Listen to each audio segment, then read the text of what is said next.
In this video, we're going to cover a common question people ask is whether you should tell your prices upfront, when to do that, and when not to do that. This video is brought to you by EpiPies Academy. The biggest thing you should consider is telling your price immediately loses flexibility for you.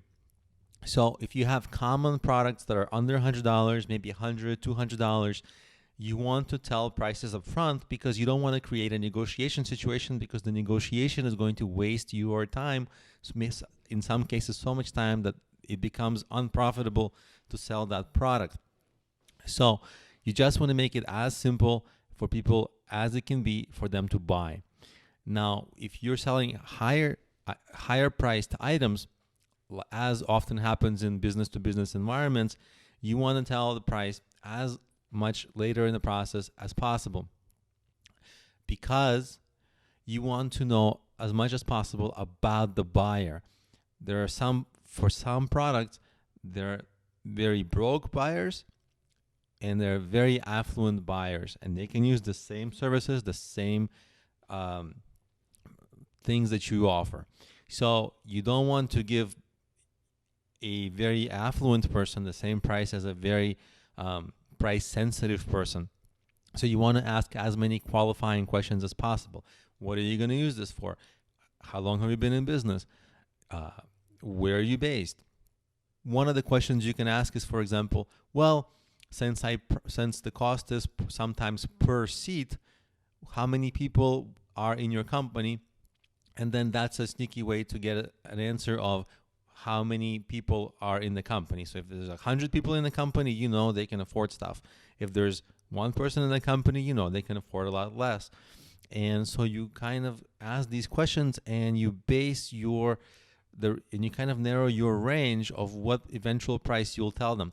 Sometimes you don't have to tell them the price. Sometimes you can let them make an offer, and hey, if it's too low, you can just let them know, hey, that's a little bit too low. But if it's higher than what you would have said, then you just, make a face like, oh my God, that's a little bit low. But internally, you'll be happy, and you just don't deter them from offering a higher price. So that's essentially the strategy there. Most people don't want to make the first price suggestion, but in about 10 to 15% of the cases, people will name their budget and their range, and actually makes it way easier for you to sell, because you can know what to offer them for their price and for their budget. So using this strategy, this kind of process, you have a couple advantages. You don't shock people with too high prices if they're budget conscious, and if you have very affluent buyers, then you don't underbid yourself. You can get the most out of those buyers by telling them a higher price.